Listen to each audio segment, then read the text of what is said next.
नमस्कार दोस्तों आप सभी का एक बार फिर से स्वागत है मेरे इस चैनल उल्टा सीधा बाय भारत में। दोस्तों, औरत की सुरक्षा, औरत का सम्मान, ये बात हमने अक्सर पढ़ी है और सुनी भी है, लेकिन इस बात पर अमल कितने लोगों ने किया है आप भी जानते हैं। एक औरत एक पराये मर्द को देखकर डर जाती है, सहम जाती है, उसे उससे खतरा महसूस होता है। ये बात मैंने एक अपने सफर में महसूस की थी। दोस्तों, हुआ यूं कि मैंने दिल्ली से वडोदरा जाने के लिए अपनी एक ट्रेन की टिकट बुक कराई, वो भी तत्काल। जनरल में मुझे टिकट नहीं मिली थी क्योंकि सारी टिकटें बुक थी। तत्काल टिकट बुक कराकर अगले ही दिन मैं नई दिल्ली रेलवे स्टेशन पर पहुंचा और अपनी ट्रेन का इंतजार किया। जैसे ही ट्रेन आई, S7 में मेरा डिब्बा था जिसमें मेरी सीट थी। मैं S7 में जैसे ही घुसा तो देखा पूरा S7 खाली है।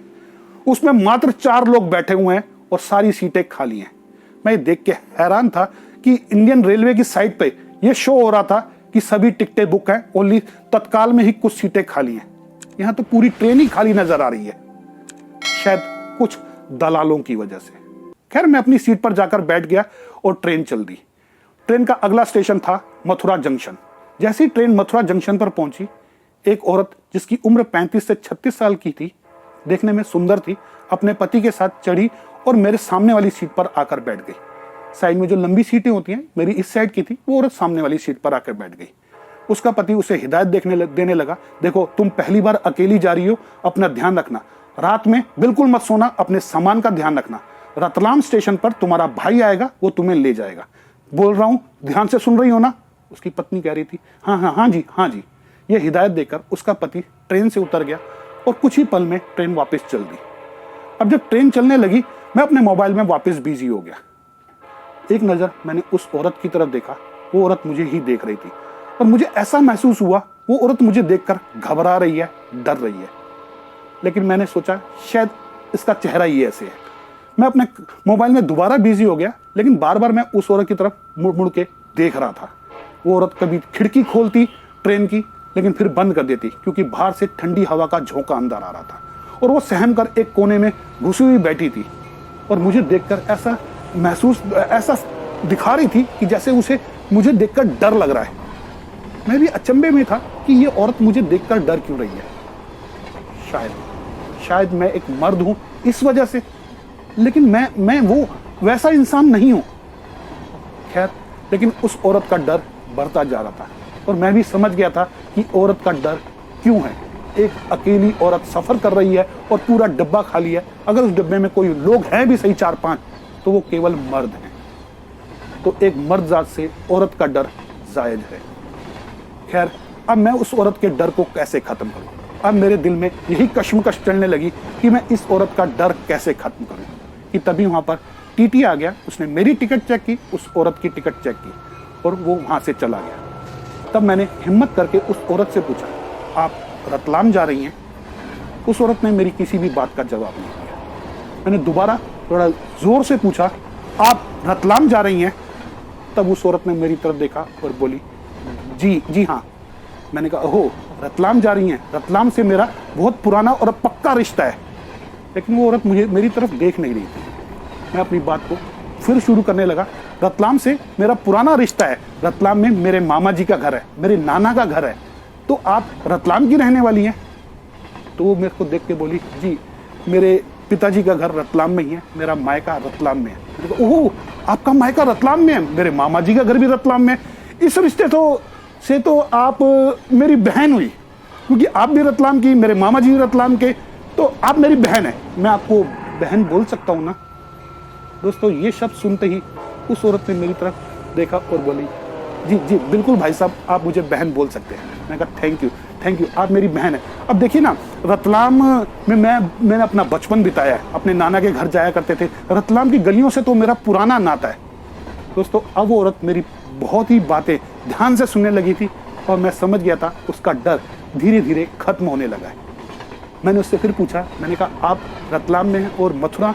तो वो बोली, मथुरा में मेरा ससुराल है, मेरे माता पिता रतलाम में रहते हैं, मेरे भाई की भी वहाँ पर काम है और मेरे पिताजी की तबीयत खराब हो गई है, इसलिए मुझे इमरजेंसी में वहाँ पर जाना पड़ा। बच्चों के पेपर चल रहे हैं, पति को ऑफिस में काम है, इसलिए वो नहीं जा पाए और मैं अकेले ही जा रही हूँ।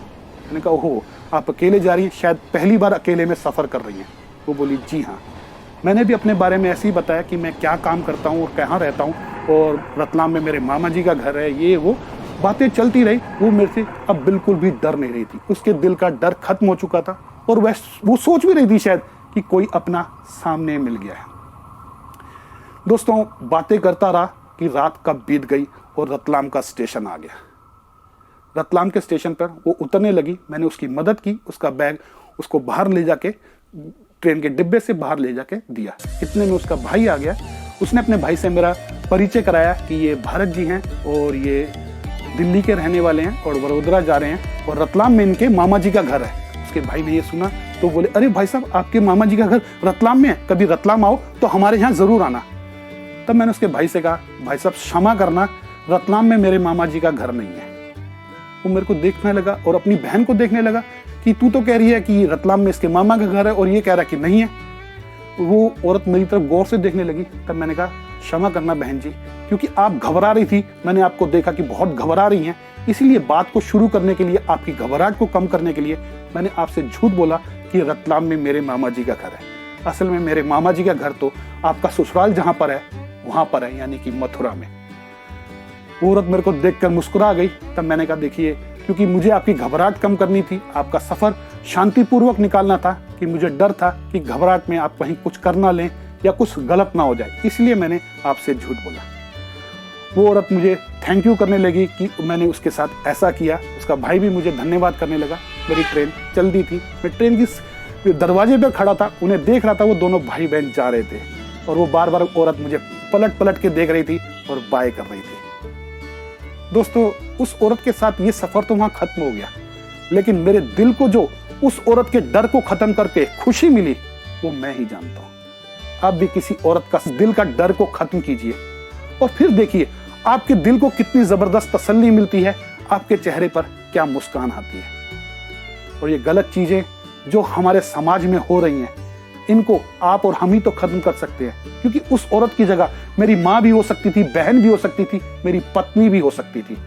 यही सोचकर मैंने उस औरत के साथ खुल के बात की, उसे अपनेपन का एहसास दिलाया।